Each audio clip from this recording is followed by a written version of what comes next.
Welcome to the Angry Microwave Podcast. I'm Brad, and with me, as always, I say always, we do these shows once a year. It's editor of the angrymicrowave.com, Callum. Callum, how you doing? I'm good, thanks. See, we need to build the anticipation. I think that's why we leave so much. Because could you imagine giving out this much quality content on a weekly basis? I know, it wouldn't be fair, would it? We'd have to charge for it. So what we're going to be doing on this week's episode, of this year's episode, is we'll be going through our top 10 films of last year. It's crazy to think back to 12, 13, 14 months ago to the films that were coming out in January time, which I'm sure, like me, a lot of your films will come from because they are the Oscar-nominated films, which is when, obviously, us over in the UK, that's when we get our films. But I think 2018 was overall quite a strong year for film, from what I can remember, but obviously 2019 is looking like a hell of a year. But going back through these films and picking out my top 10, I did have difficulty. We've got a little friend there. I did have a little bit of difficulty narrowing down from like a top 15 to a top 10. So this year, I think it was more like, this is going to sound really cliche, but I haven't got that indie film on my list. I think the quality of mainstream films, as we were saying before, are so much higher this year that they've really just like infiltrated like the norm. And rather than having those massive blockbusters and really small indie films, there seems to be a nice little middle space that's kind of appeared out of it, I would say. 100%. No, I think it's no longer a case of the like the indie film is like the only place to go for high quality content. Now I think you've got these 100, 200, 300 million dollar films that are actually completely smashing it out of the park.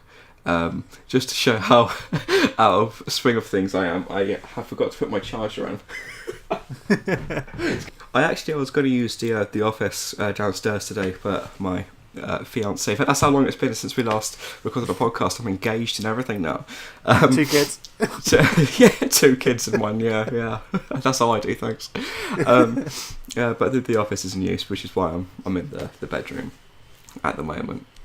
Right, so should we cut to it? I know we've already provided some high quality content already, but let's go through our 10 to 1 favourite films of the year. As I say, a lot of films were left off the list, and no doubt that a lot of the films that were in yours didn't make mine, or vice versa, or maybe we've got the exact same top 10, who knows.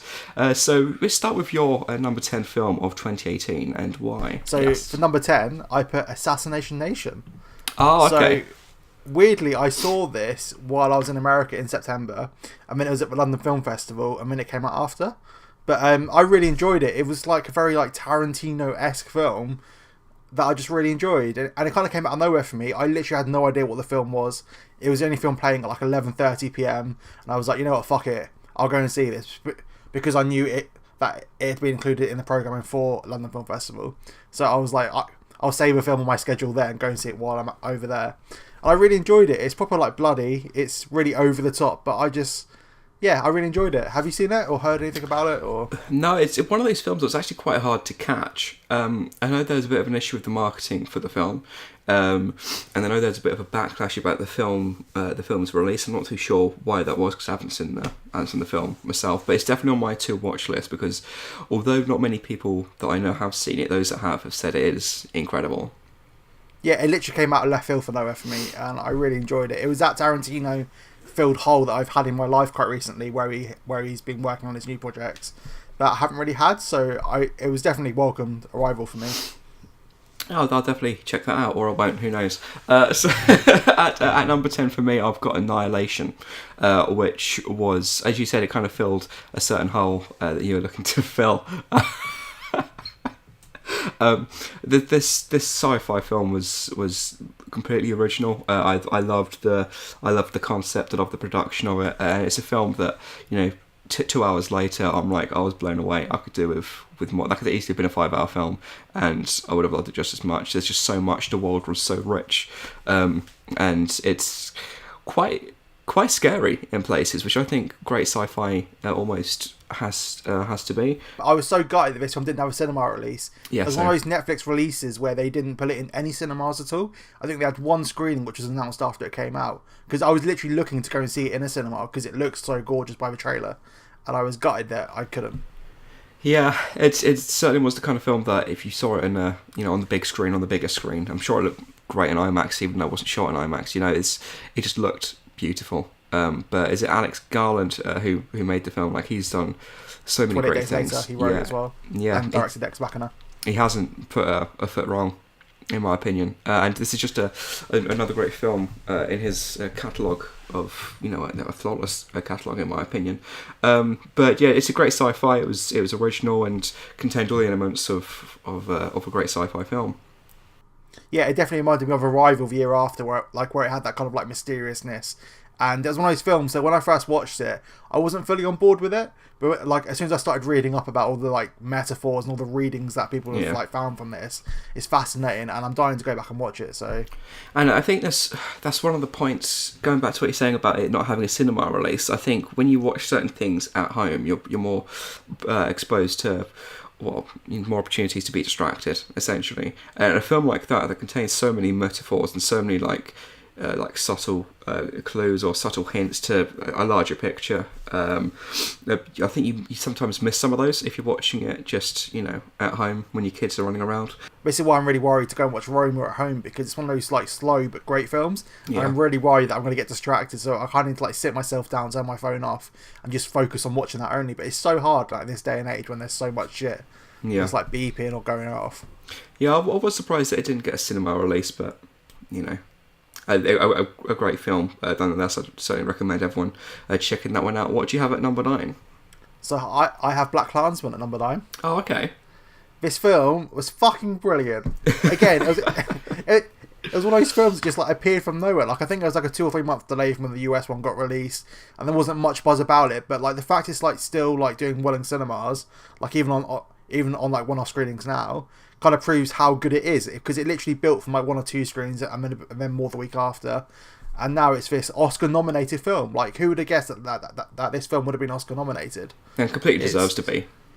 I mean, Adam Driver, everyone in it's great, and it's just like it's just such a good story told in a way that I don't really think we've seen recently. So yeah. Have you seen that? Yes, I have, and I love the film a lot, and I'll be talking a bit more about it a little later on. So I'll bypass that one for now. At number 9, I've got Widows, a film that I enjoyed quite a lot. I love Steve McQueen. Again, everything that he's directed. Which granted, he doesn't have a huge catalogue of films, but the films that he has made to this point have all been so unique and different that Widows, just like Hunger, Shame, 12 Years a Slave, there's just something that the way that Steve McQueen makes films, you think you're going to watch one thing and then he just smacks you around the head with something completely different. I loved the few twists that are in this film. I thought all the performances were incredible, and for me, it's my 9th favourite film of 2018. I'm guessing you disagree. So I love this film up until the twist. Okay. That was very unneeded. I thought that twist was not needed in that film, and then for like 10-15 minutes afterwards explaining that twist, I feel like it just goes off the rails slightly, and until it then goes back into it. But that's just my opinion on. Okay. So it didn't make your top 10 then? No, I mean, it was close. Like, it probably would have been like 13 or 14 if we were making a longer list, because everyone acts the fuck out of that film. Like, 100%, yeah. Daniel Kaluuya, when he's in that like meeting hall square thing, it's fucking ridiculous what happens in that scene. It's so in your face acting. And the school gymnasium. Yeah, that's it's incredible. Yeah. Yeah. I literally nearly shat myself watching that. It just came up absolutely nowhere, and it was. I certainly think in the next few years he's going to be everywhere, and he deserves to be, because his performances are, incredible. I mean, if he's pumping out Get Out and then this last year, what's going to be this year now? Like it's going to be crazy to see him grow as an actor. If he can grow any further, depending on how good he is. Yeah. Yeah, but I'm looking forward to seeing whatever he's got coming out next. What do you have at number 9? Number 8. So number 8. I have Steven Spielberg's The Post. I think it's one of those films that people kind of forgot came out this year. Mm-hmm. I thought it was a great biopic kind of film. Tom Hanks is great in it. It's a bit paint by the numbers, but I'm a sucker for this kind of thing. So we're speaking before, like I just saw Vice and absolutely loved Vice. And I feel like this is in the same kind of large political biopic genre that I'm really into at the moment. And I thought, all up until that post-credit scene, this is a perfect film. Yeah. Do you mean the just before the credits, wasn't it? Or was it like during the credits? Yeah. Yeah, the Watergate thing, and it's like, what are you doing, Spielberg? You don't need to put these teaser for films you're never going to make into it. Yeah, that for me was a strange one. I agree. That was close to coming into my top 10. A film that I thought looked, from the trailers and the nature of it, I think it looked quite dry, and I think that's maybe why it didn't do better than it perhaps should have done. But it is a great film. It's just kind of crazy, like bearing in mind this and Ready Player One came out in the same year. And they're two contrasting different films, and it's testament to how good of a filmmaker Spielberg still is. What a controversial statement! No, it's one of the best, and always will be. His, like you say, what he put together in the same year. He's targeting two completely different demographics, tackling two completely different subjects, two different genres, and he's the man. If you didn't know it was Spielberg that made these films, you wouldn't be able to have guessed. No. They're by the same director. No. And, the fact he can churn them out as well and as efficiently as he does, it's unlike anything else. But no, he certainly has a talent, the old boy. I reckon he'll go far. I think he'll go far. My number 8 is a documentary. It's They Shall Not Grow Old, the Peter Jackson documentary that was released on the centenary of World War One. Have you seen They Shall Not Grow Old? So I've not seen this film, but I watched the hour-and-a-half documentary behind the film that was on BBC 4. Okay. It aired at the same time. Right. And it was fascinating seeing how much enthusiasm Peter Jackson had for this project.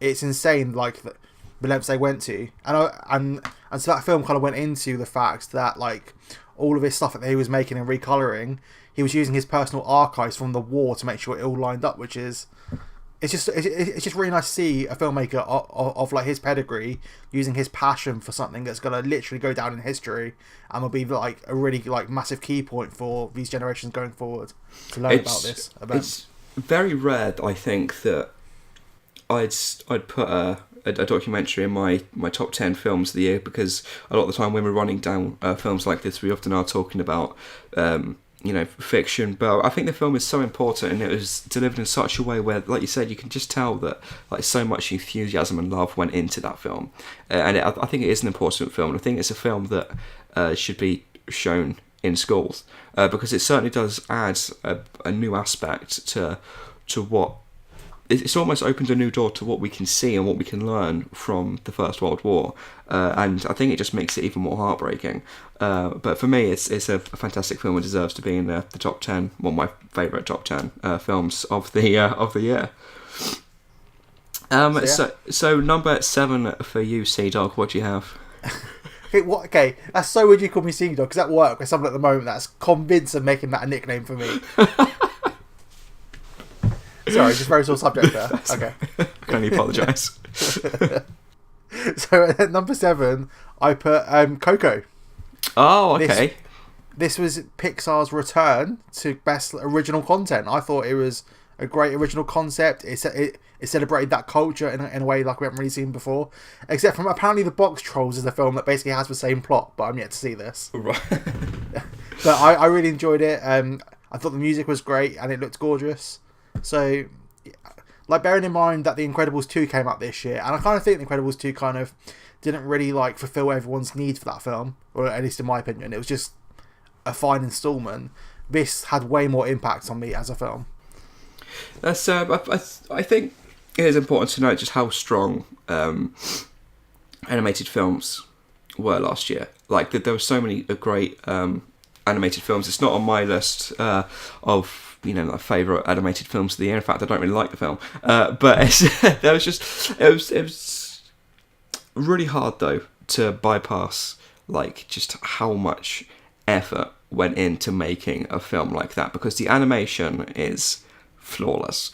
The story didn't really connect with me, but as a film, when I was watching it, I couldn't help but every so often just pause it and just admire just everything that is in the frame, because the film is more than just what you see. There's so much in the frame, there's so much detail in that film, The colours are gorgeous. Yeah, and it's animated to shit, that film. Like, honestly, it is so beautiful to look at. You could literally take a frame of this film and put it in a frame and it'll be art. Like, it's that kind of level where every scene looked gorgeous. Yeah. But like you say, you wouldn't really expect anything less at this point from them. But it's but the story didn't really connect with me, as I say. But I can understand why you'd like the film. That sounded pretty patronising, didn't it? Thank you for your approval. That's all right. For me, at number 7, we have a little film called Avengers Infinity War. Okay. It's just one of the films that I went in, obviously, really highly anticipating. I'm a comic book guy. I love these movies, and it was just incredible. Like, just everything down to the ending. Like, it's paced perfectly. It's just an amalgamation of 10 years of being with these characters, and I just thought it was an excellent part 1, to the point where it doesn't that the whole franchise could have ended there, right? And it would have pissed a lot of people off. But all the film, billions of dollars for those right. shareholders. But the film is so good in its own right that I can't fathom just how much time and excruciating effort must have gone into making something like that. I'm assuming you've seen the film, Callum. So I'm going to shut up on this topic because this film may reappear later on in my list. Okay, right, okay. So we'll move on to our number 6 favourite films of 2018. For you, what do you have? So I would like to make a disclaimer that I really hope my dad doesn't watch this podcast. Right. Because right. It's at number 6 is Mamma Mia, Here We Go Again. Right. I was forced in to go and see this film with my mum. This is like the coolest of stories. And I kind of fell in love with this film. Like, I haven't seen the first one. It's such a great, like, uplifting musical that I went in ready to hate, and it just took me by surprise so much. It's like, everyone in it was great. Like, the songs were great. Like, I can't really believe I'm saying this. Like, if you'd have told me before I would have been saying this about this film, I would have just not believed you. But it was just one of those films that really took me, like, by surprise. Yeah, I agree. It's not in my top 10, surprisingly. But it's one of those films where, you know, I thought the first one was okay. You know, I knew the songs, and it was a nice time. But I went to the cinema to watch this because my fiance wanted to watch it, so he couldn't really say no. And I ended up just, you know, I was tapping my feet and I was having a good time. And for someone who's not a massive ABBA fan, I didn't know half the songs that were in that film. And I come away, you know, I came away singing them. Something I didn't do with Mary Poppins, for example. You know. Do you know what made it for me? Pierce Brosnan's solo in Mary Poppins. No, not Mamma Mia, Here We Go Again. Well, Pierce Brosnan, he tries his best. He's a worker. I was watching it, I was like, why are you putting this in this film? Like, I hadn't seen the first Mamma Mia, but clearly it was quite a well-known thing that he's not a great singer. Someone decided to put a solo of him in this film. But no, it is a great, it's a fun, entertaining time. But not in my top 10, but I can see why you put it in there. I'll text your dad now, let him know.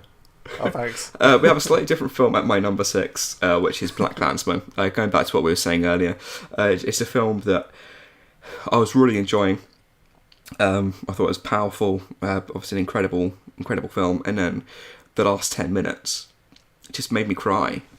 Just seeing how relevant this topic is today when it absolutely shouldn't be, and just seeing what some uneducated buffoons are doing that are in power to just escalate the problems. I couldn't help but shed a tear or two. But it's certainly a film that stayed with me. It's one of the first films that I put on this list because I knew it was going to make my top 10 because I saw it, 5 months ago, and I'm still thinking about it now. But it's certainly a film that stayed with me. At number 5, what do you have? So, another Spielberg film, Ready Player One. Interesting.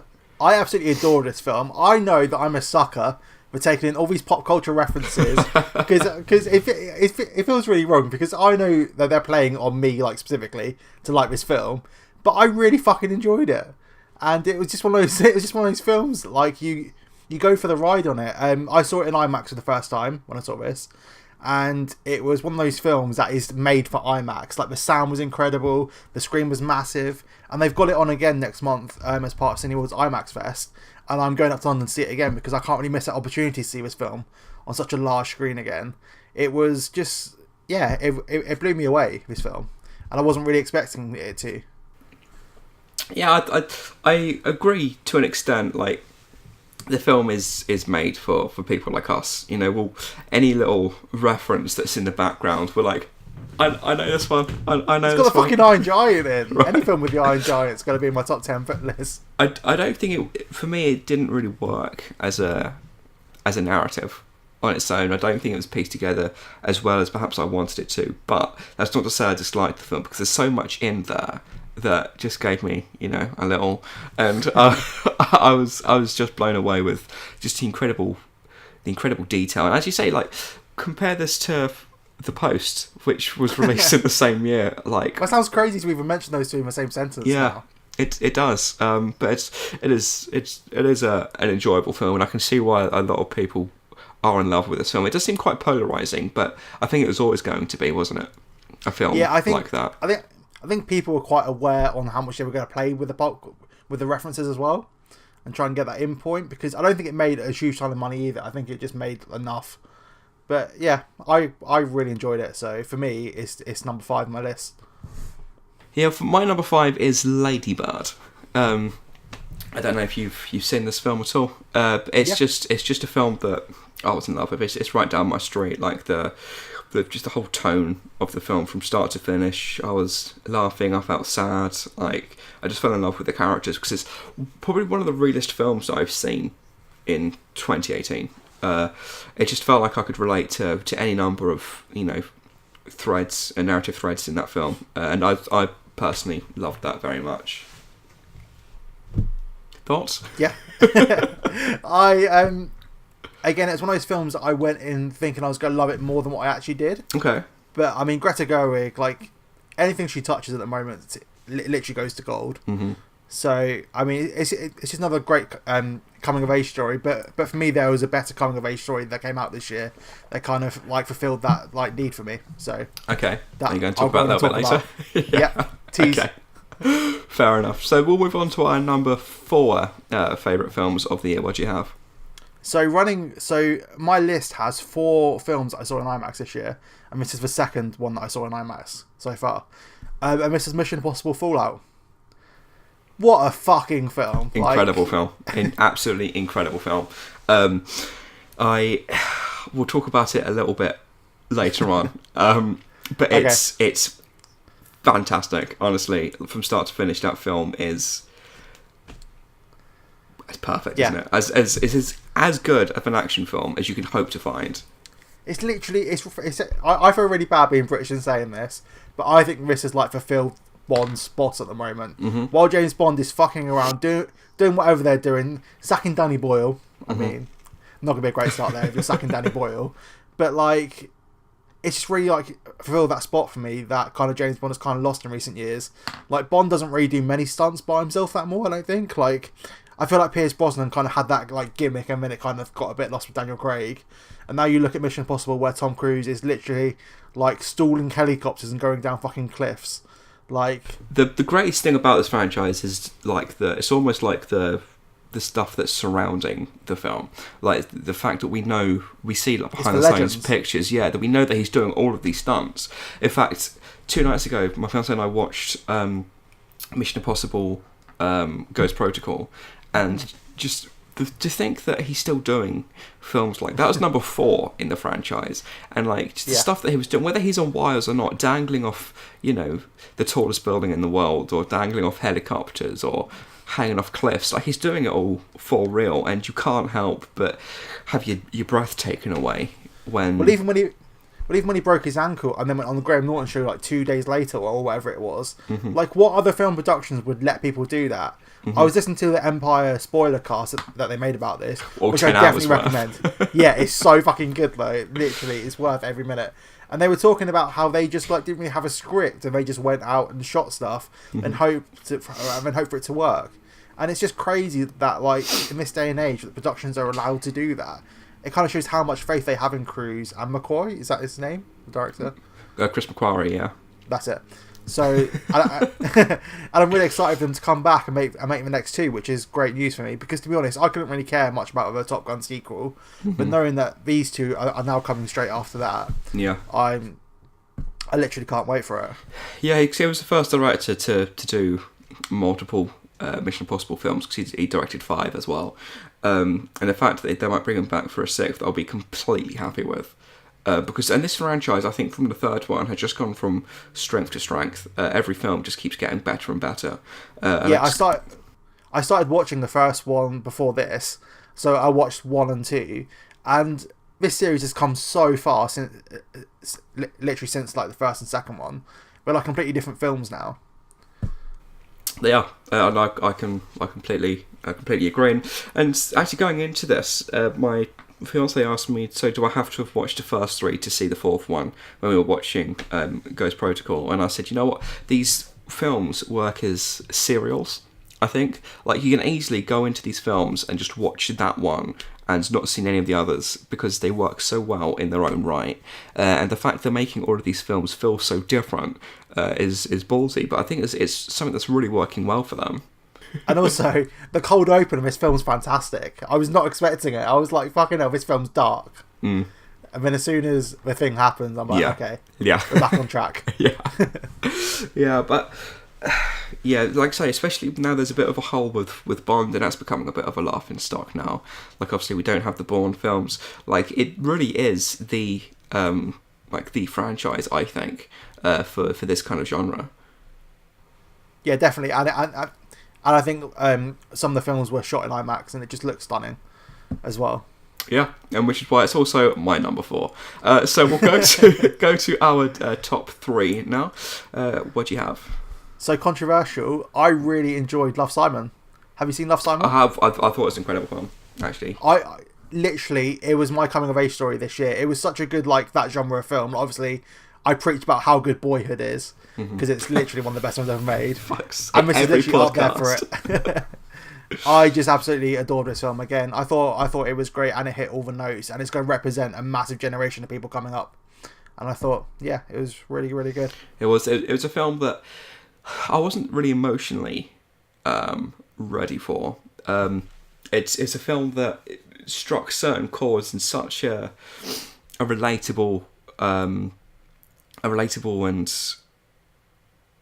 thoughtful way. It didn't. Nothing about that film felt like it was thrown together at all. It felt like a film that people cared about when they were making. It was done so delicately as well. Like bearing in mind like what it could have been, it was done so delicately. Yeah, which was needed. I 100% agree. Number 3, I've cheated. I've got 2. I couldn't not have one of these films in my top 3. So I've got 3 Billboards, and I've got Isle of Dogs. I'll talk about them briefly, just because I did cheat a little bit. Isle of Dogs was one of those films that I still think about every now and then. It's just a film that stayed with me. I thought it was cute as hell. I thought it was funny. I thought it was charming, and it was just so original. Like every film that Wes Anderson does, it just feels like I've never seen anything like it before. And 3 Billboards, still to this day, I don't think I've ever been more surprised at how much I've loved a film going in expecting to find it meh. That surpassed all expectations. And yeah, if I didn't have 2 films that I saw more recently, perhaps 3 Billboards would have been my number 1 or number 2. But at number 3, I've got 3 Billboards and I've got Isle of Dogs. So I thought Isle of Dogs looked gorgeous. I saw their exhibition we did in London where they had some of their sets, and it's kind of incredible that this kind of animation is still supported by these like key directors, because if not, I think it'd be lost in this day and age. If it wasn't for these big star directors, then these big name directors, it would be dead by now, wouldn't it? Yeah, exactly. And it's the same with film, like Christopher Nolan. It's just really nice to have those people so invested in film still up there and still making their shit.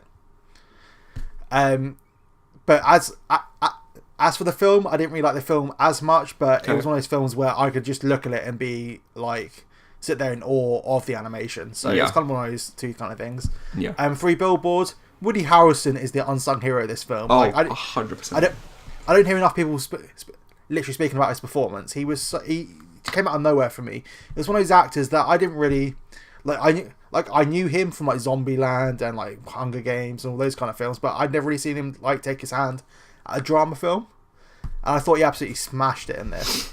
AJ didn't like the narrative of his character. I think it had to be played in such a way where the most unsympathetic character had to be sympathetic, or vice versa. It's just. Yeah, I won't go into spoilers or anything, but it's a film that certain scenes in that film still stay with me. And when people are like, "Oh, can you recommend a film?" I always think of a certain scene in that film that's like, you need to watch that one, but I can't say what it was because it's the last scene. So. And Sam Rockwell also gave an exceptional performance in that film. I think everyone in it, even the younger characters, the younger actors in that film, I think everyone played their part spectacularly.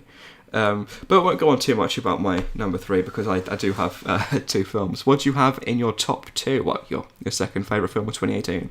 So closing up with my third IMAX film, I've also got a 4th one coming up, is Avengers Infinity War. Oh, okay, here we go. I mean, we kind of spoke about it before, like having that many characters and for nothing to go wrong with this film at all, really, let's be honest. There wasn't a point in that film where I thought it was a chore to watch through. It went so quickly. I think it was like 2.5 hours long, but it felt like 90 minutes because there's so much shit happening.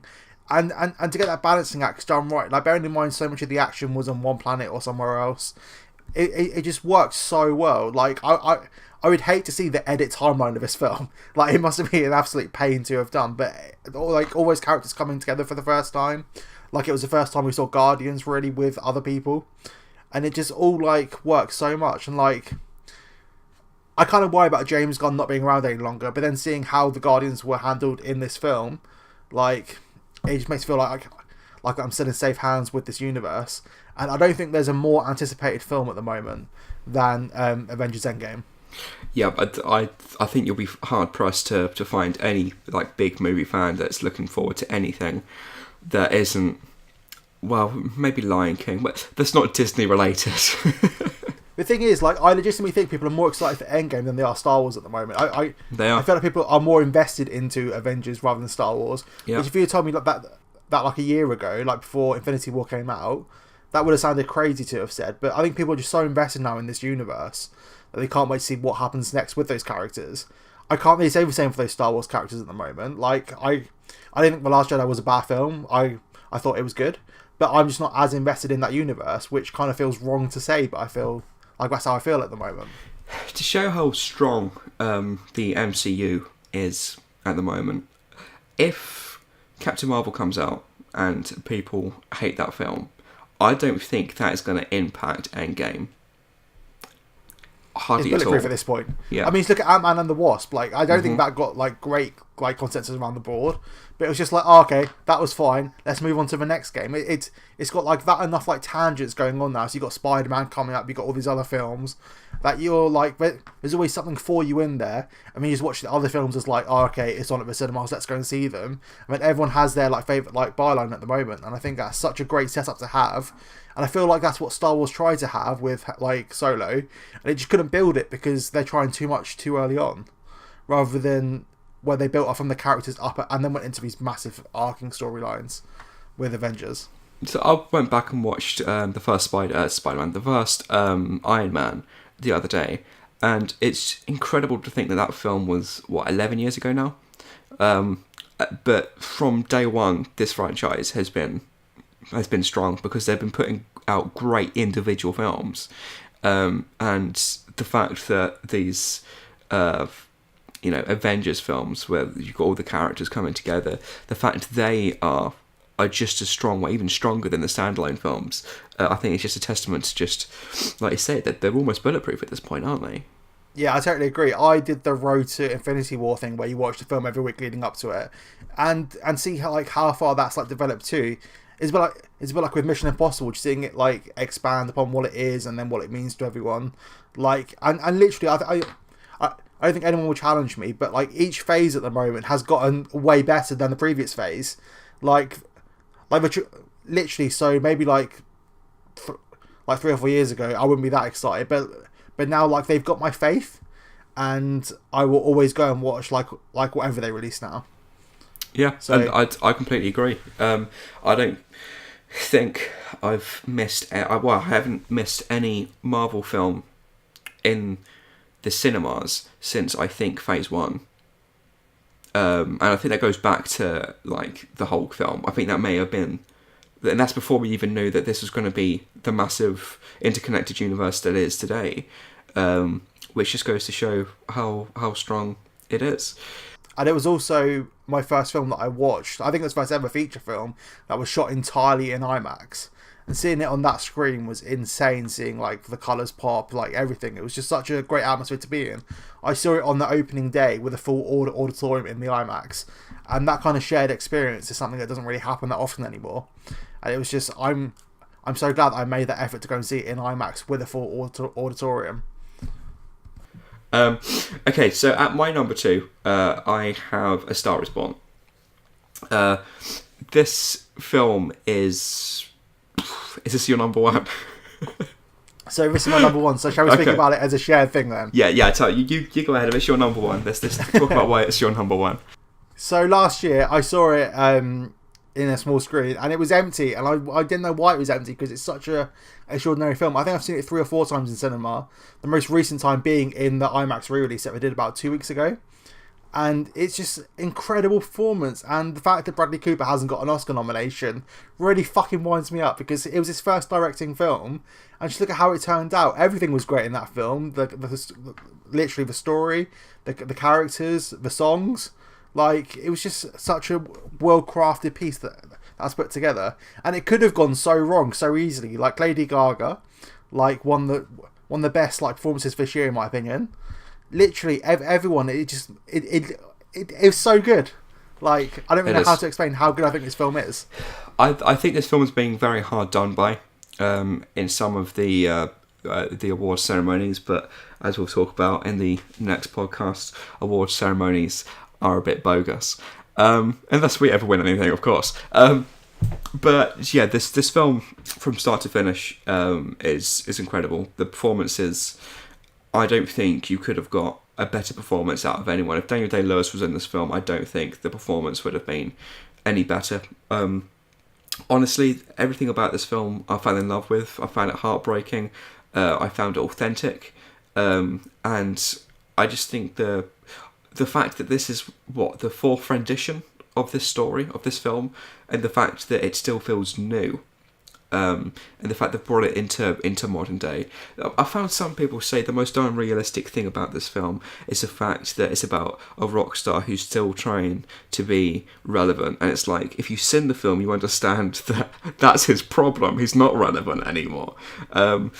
So that's a bit ludicrous. But this film is so powerful. Honestly, it's I think you're going to be hard pressed to find a film that's more emotionally impactful. Those last 15 minutes. Like, there was not a dry eye in any cinemas that I was there. Like, it was so powerful, his last 15 minutes. Like, I won't go into detail, but there's so much, like, well-crafted, like so many tiny things that happen, it just really, like, pulls on your heartstrings.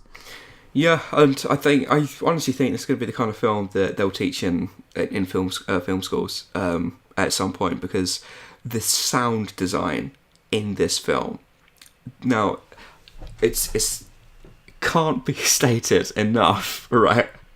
Just how important a cinema sound system is. IMAX sound was incredible. Honestly, if you go to the IMAX and you have perfect sound for this film, there is no film last year that was better than that. Honestly, like the sound design is flawless, and it needs to win. It needs to win for sound design at least, because I felt every chord in that film. So I was watching some behind the scenes bits about this, and they had like an IMAX feature at the end that were kind of linked to it as a bonus thing to go and see it in the re-release. And they were talking about how they like recorded the sound like in actual music venues and shit like that. And when they went to Glastonbury and performed like with like the very tiny bit that they filmed there, they were then taking acoustics from actual festivals so then they could impact those. It's just all that kind of crazy stuff on that level of detail that most films probably wouldn't even go into these days, because they're so like time stricken to get everything done on budget within a certain amount of days. And it felt like this film had like room to breathe and put those finishing touches on where it's needed.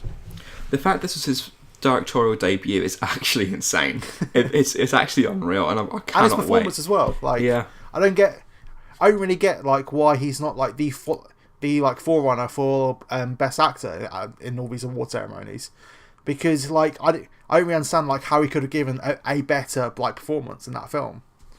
Yeah, but I think one of the reasons why I don't think he was nominated for Best Director, which is absolutely fucking ridiculous, is it goes back to the Ben Affleck situation when he wasn't nominated for Argo, despite the film being up for Best Screenplay, Best Actor, Best Film, Best Everything. They just don't like people that are actor-directors. They just don't like the idea of that for some reason. But we'll go into that into our Oscar special.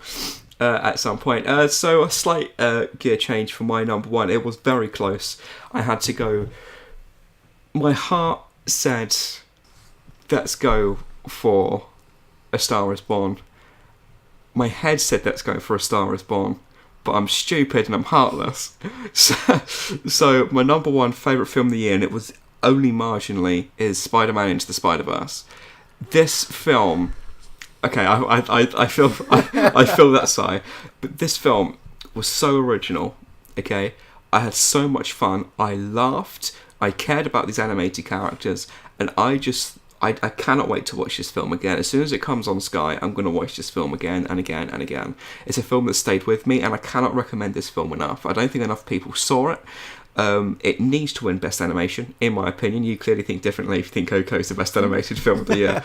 But everything, the fact they created the technology to make this film, I just think it was incredible.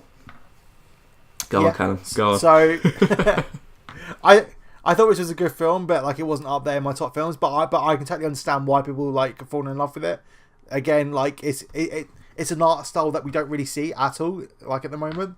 And I'm really excited about its potential for like expanded universes to be in this thing.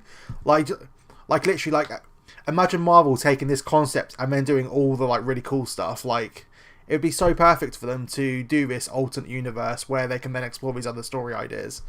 I mean, obviously you got Spider-Pig in this. It's just like full of like loads of niche references that comic book fans will love. Did you say for the post-credit scene? Yes, I did. Again, brilliant.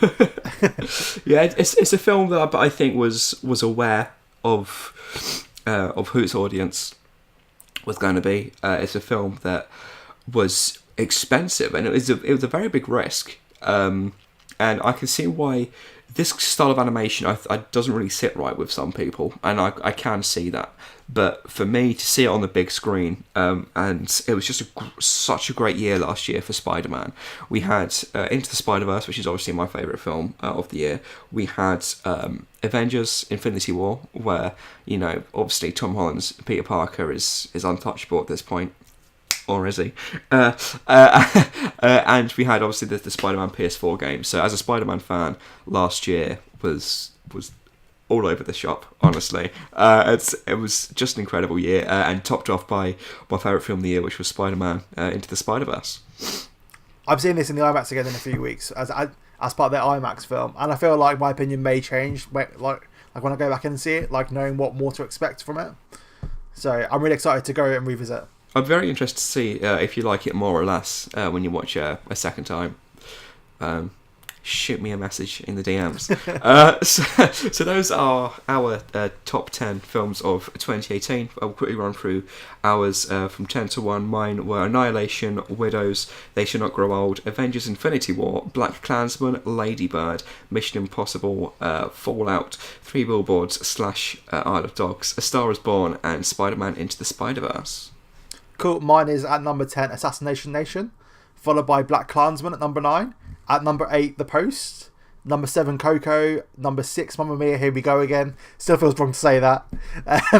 Number 5, Ready Player One. Number 4, Mission Impossible Fallout. Number 3, Love, Simon. Number 2, Avengers Infinity War. And at number 1, A Star Is Born. Very nice, very nice. Did you want to quickly run through a film that maybe someone had missed this year? Or perhaps something we watched for the first time? So I think people should go and check out Assassination Nation. I don't really think the word of mouth was massive on that film, and it just was one of my obviously top 10 films of this year that I think people probably missed. Yeah, but I think people need to watch They Should Not Grow Old. I think that's a film that's quite important, and I think it's a film that certainly the young generation, just to give them a fresh look at the hardships and the tragedy that was the First World War. Cool. So there you go. There you go. Our annual podcast. We made it. Until 2020. We will be back hopefully for an Oscars podcast next week. Do. So hopefully listen out for that. And yeah, it is to be a regular thing. It is a goal of ours to make this as regular as possible. And any feedback on these podcasts would be muchly appreciated. Just be kind about it. So I've been Brad. You've been Callum. We've been the Angry Microwave. Bye.